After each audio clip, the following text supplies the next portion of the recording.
Hi, I'm Pastor Tony, and I want to thank you for your willingness to serve in FS Kids. That's the kids ministry here at First Southern Baptist Church.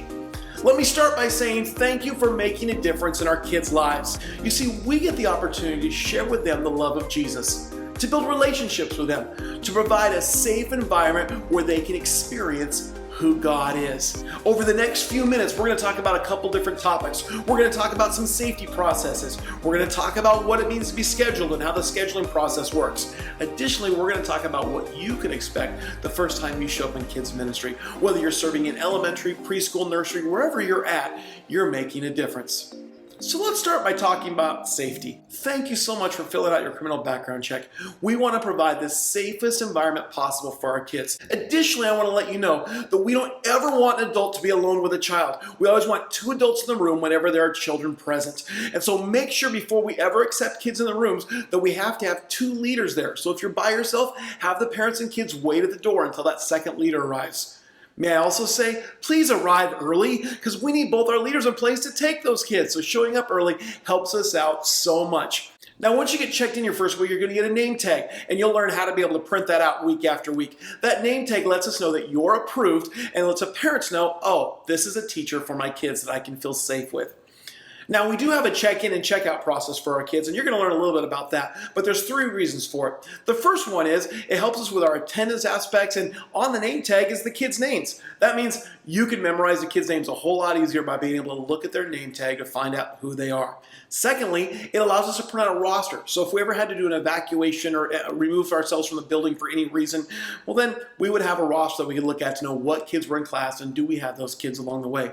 The third and primary reason that we have it is to make sure that every kid goes back to the right parent every time. And so when a parent checks in their child, the child gets a tag and so does the parent. And on there is a unique number that prints differently every week. So at pickup, when it's time for the parents to come get their kids, the parent shows you their tag and you compare the number to the child's tag. Take the tag off the child, compare the numbers. If they line up, release the child to the parent. If they don't line up, or if the parent loses their tag, you need to call an overseer over so they can check it out and make sure the right kid is going to the right parent every time.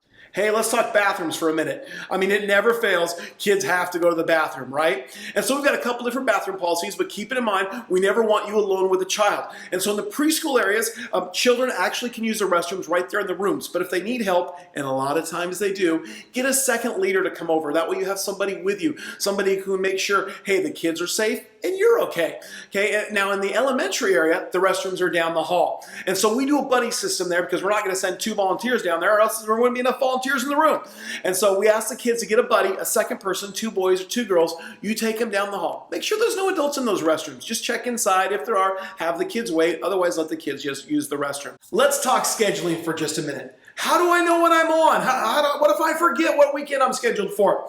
Well, we try to keep the scheduling process as simple as we can. Rather than worrying about dates and all of that stuff, we assign people to a particular week of the month. So for example, if you're scheduled on the second Sunday of each month, it doesn't matter what date it is, when the second Sunday comes up, you're on, okay? Now, if for some reason you can't make it, we do ask you to be responsible and find a replacement. Well, here's how that works. You're going to get a list of everybody who serves in kids ministry. If you can't make it on a weekend, find somebody who serves on a different week and trade with them. You take their spot, they take your spot. If you can't find somebody to trade with, then we do also have a list of alternates that you can reach out to. What about a reminder? Well, you see, the week that you're going to serve, you're going to get an email from one of our apps called Planning Center. And that Planning Center email is just a reminder letting you know that you're scheduled to work that weekend. Okay, you simply click yes, accept that you're going to be there, or no, decline, you're not going to be there. Then when you click decline, it's going to ask you, list the reason why. What I ask is put the name of the person who's taking your place. Let me know what's going on. That way we can prepare accordingly. We know who's going to be there and who's not going to be there. So let's talk about what you can expect when you arrive on Sunday morning. First off, go to the main check-in area and ask for Shelly. Shelly is our Sunday morning kids coordinator. She makes sure everything runs okay on Sundays. And so she'll get you a tag and help point you in the right direction, introduce you to the leaders in the room, and make sure you're ready to go. All right, so it's time to start. You're in the elementary classroom. What can you expect during kids' church? Well, we have some fun stuff at the beginning, and then a countdown video starts. While that countdown video is running, you've got 3 minutes to get the kids in their seats, get everything cleaned up, and I want you to sit with the kids. Don't stand in the back or find a place in the corner to hide. Sit right in amongst the kids. Get to know them a little bit. Ask if you can sit by somebody and be their friend for the day. Then we have some fun. We sing some songs. We watch a video lesson. There's some activities that the kids do. Then we break into groups. You see, we believe in the importance of small groups, and we want kids to have the opportunity to talk to each other. So there's some questions that we ask, and you might be asked to be a facilitator, which means you ask the question, you let the kids talk about what's going on. Then there's a group activity that you do, and we all come back together for a closing worship song. Then when it's all finished, the kids get picked up by the parents and they're sent home. Well, you made it to the end. Thanks again so much for your willingness to be part of the family here at FS Kids. You've got my contact information, so if you have any questions or concerns, please don't hesitate to reach out. Also, you can talk to Shelly on Sunday. She's a great resource and so glad that you're there. She'll help you in any way that she can. All right, well, it's time to get started. We'll see you next Sunday in Kids Ministry.